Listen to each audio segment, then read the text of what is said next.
మంచోళ్ళ విలువ దూరమైనప్పుడే తెలుస్తుంది అన్నట్టు కటిక చీకటి వచ్చినప్పుడే దీపం విలువ తెలిసినట్టు కాంగ్రెస్ అధికారంలోకి వచ్చినాక బీసీ లీడర్లకు కేసీఆర్ గొప్పతనం తెలిసినట్టున్నది.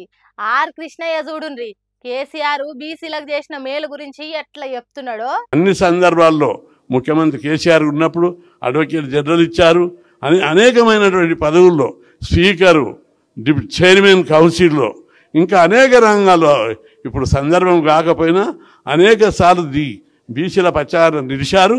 ఇప్పుడు కూడా ఈ ఉద్యమం లోపల మీరు అవుట్రైట్గా సపోర్ట్ చేయాలి. ఈ ఉద్యమం అందరికీ ఆదర్శంగా నిలబడేటట్టు మీరు అందరూ కూడా చర్యలు తీసుకోవాలని. 18వ తారీఖున బీసీలు తెలంగాణ బంద్కు పిలుపునిచ్చిండ్రు కదా, హాగో దానికి బీఆర్ఎస్ పార్టీ మద్దతు కోరేతానికి తెలంగాణ భవన్కి వచ్చిండ్రు బీసీ లీడర్లు. అప్పుడు ఆర్ కృష్ణయ్య గిట్లా మాట్లాడిండు. అంతకు ముందు కేటీఆర్ మాట్లాడుకుంటా బీఆర్ఎస్ పార్టీ బీసీల కోసం ఎంత పని చేసింది, ఇప్పుడు కాంగ్రెస్ పార్టీ ఏం చేస్తున్నది అనేది బీసీ లీడర్లకు అర్థమయ్యేటట్టు చెప్పిండు. కేసీఆర్ గారి కమిట్మెంటు ఈ రోజుది కాదు, ఈనాటి కొత్తది కాదు. 2004లో కృష్ణయ్య గారిని స్వయంగా తీసుకుని ప్రధానమంత్రి గారి దగ్గర పోయి డిసెంబర్ 17, 2004 ఆనాడు కేంద్ర కేబినెట్ మంత్రిగా జాతీయ బీసీ సంక్షేమ సంఘం అధ్యక్షుడిగా కృష్ణయ్య గారిని వారి బృందాన్ని మొత్తాన్ని తీసుకొని పోయి ఆ రోజు ప్రధానమంత్రి గారికి చెప్పిన విషయాలు 3 వారికి గుర్తుండాలి. 1, దేశంలో ఓబీసీ మంత్రిత్వ శాఖ పెట్టాలి. 2, జనాభాకు అనుగుణంగా రాష్ట్రాలకు రిజర్వేషన్లు పెంచుకునే వెసులుబాటు కల్పించాలి.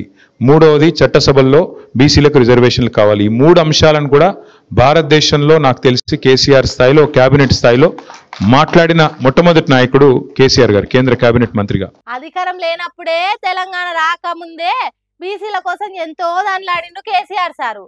మరి అసొంటిది తెలంగాణ తెచ్చుకున్నాక బీఆర్ఎస్ పార్టీ అధికారంలోకి వచ్చినాక బీసీలను కడుపులో పెట్టుకొని చూసుకోడా.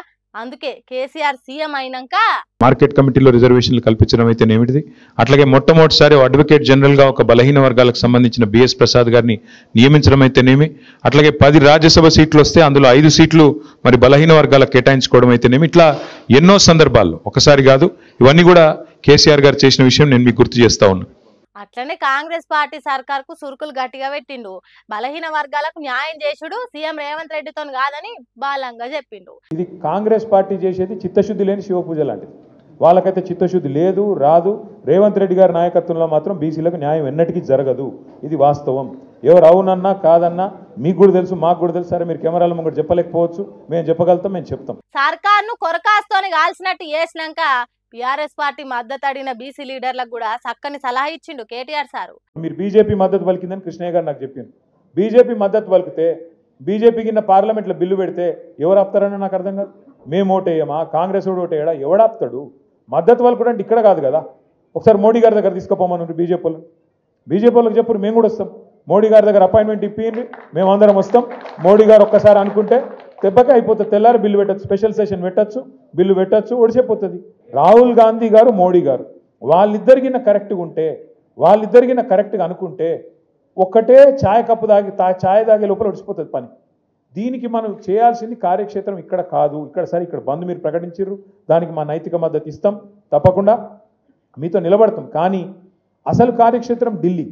మరి అంతే కదా, పుండ ఎక్కడుంటే అక్కడనే మందు పెట్టకుంటా ఒకడు షాట్ల తవుడు పోస్తే మనమే కుక్కల కొట్లాడ పెట్టుకుంటే బీసీలకు న్యాయం జరగదని కుండ బద్దలు కొట్టిండు.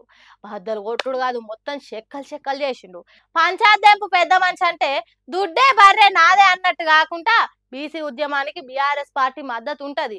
కానీ ఢిల్లీలో చట్టం చేయకుండా, అక్కడ కొట్లాడకుండా బీజేపీ పార్టీ మద్దతు ఇచ్చింది. వాళ్ళేదో గొప్ప పని చేస్తున్నారు అన్నట్టు చెప్పుకుంటా ఢిల్లీలో కొట్లాడే ఉపాయం చేయుండ్రి, బీఆర్ఎస్ పార్టీ మీతోనుంటది అన్నట్టు ఖరాఖండిగా చెప్పిండు. చూడాలి మరి 18వ తారీఖున బీసీ సంఘాల బంద్ ఎట్లా జరుగుతుందో, ఎన్నెన్ని పార్టీలు మద్దతు ఇస్తాయో, ఏ తీరుగా ఇస్తాయో చూడాలి.